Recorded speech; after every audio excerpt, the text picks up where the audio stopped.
بچتے ہوئے اپنے زمانے کی حدوں کو قائم کرتے ہوئے نہیں غور کیا آپ نے اتنے مرحلوں سے گزر کر تب وہ دو مصرے عالم وجود میں آتے ہیں اور شاعر اسے سنانے کی کوشش کرتا ہے اور یہ مصرے اگر ممدوح کی شان میں ہو اور معصوم کے قریب چلے جائیں ان کی بارگاہ مودت میں قابل قبول ہو جائیں تو اب یہ دو مصرے نہیں ہوتے جنت میں ایک گھر کہلاتے ہیں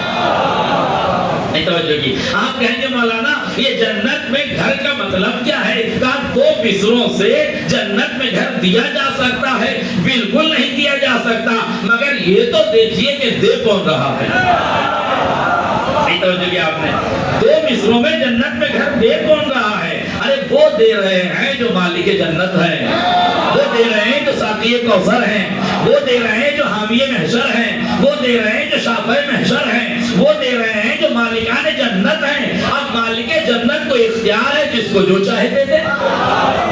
بھئی توجہ کیجئے گا مالک کو اختیار ہے نا اگر نہیں معلوم تو سن لو جو مالک ہوتا ہے وہ اور ہوتا ہے جو کرایہ دار ہوتا ہے وہ اور ہوتا ہے جو کرائے پہ رہتا ہے اسے مکان خالی کر کے مکان کی چیزوں کو چھوڑ کے جانا پڑتا ہے مگر جو مالک مکان ہوتا ہے وہ مکان کی چیزوں کو کہیں بھی بلا لیتا ہے آدم جنت سے نکالے گئے تو حکم ہوا کہ آدم لباس جنت جنت میں چھوڑ دو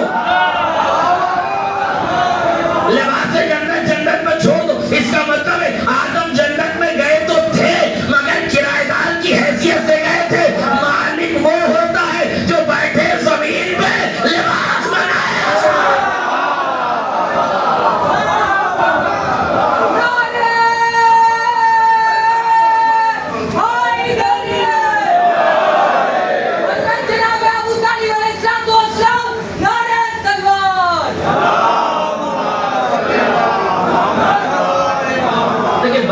تو دو جملے اور سن لیجئے مرحوم طاہر جربلی صاحب اللہ مقامہ ہو بڑے بہترین خطیب تھے ان کا ایک جملہ مجھے یاد آ گیا کہ زمین پر رہ کے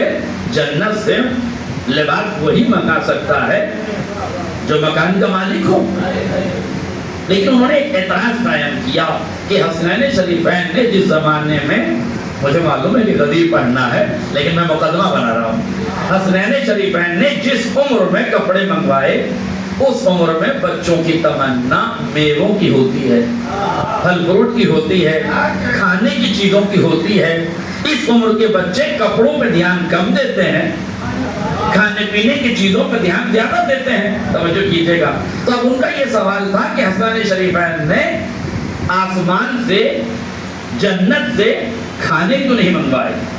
میوے کیوں نہیں منگوائے فروٹس کیوں نہیں منگوائے پھل کیوں نہیں منگوائے یہ لباس کیوں منگوائے کہ حسنین تو جو منگاتے آ جاتا پر حسنین جانتے ہیں کہ جو امت میرے نانا کے اگل بگل ہے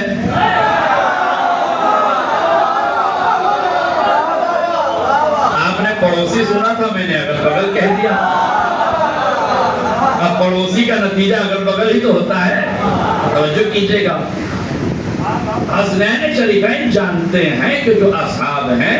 اب جملہ سنیے مرحوم طاہر جربلی صاحب کو دعائیں دے دیجئے گا خدا کروٹ کروٹ جنت نصیب کرے دیکھیں جس کا ہوتا ہے اسی کے نام سے پڑھتا ہوں تاکہ خطابت کی امانت باقی رہ جائے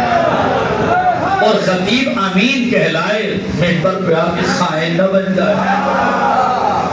یہ بہت ضروری ہے اس پورا شوق دور میں کہ جہاں منبروں پہ بھی خیانتیں بٹ رہی ہیں اس لیے میں جملہ کہتا ہوں کہ شہرت کے سرکش گھوڑے پر ضرور سوار ہو جانا مگر جبڑے میں تقوی کی لجام رکھنا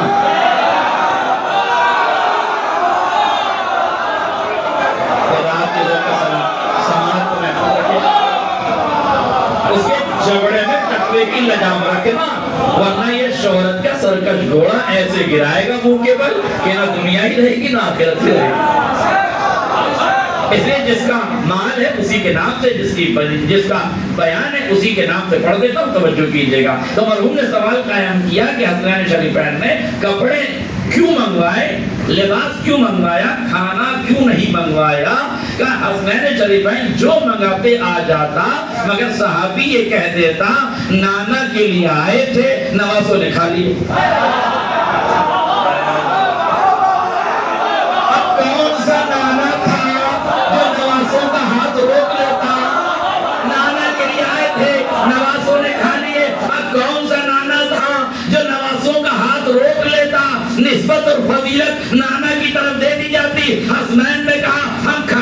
مہینے کی چیزیں نہیں مانگیں گے، لباس منگائیں گے. جب دو چھوٹی چھوٹی کمائیں آئیں گی، دو چھوٹے چھوٹے امامے آئیں گے، دو چھوٹی چھوٹی ردائیں آئیں گی، دو چھوٹے چھوٹے پیرہن آئیں گے. اب کسی کا منہ نہ پھوٹے گا، نانا کے لیے آئے تھے نواز.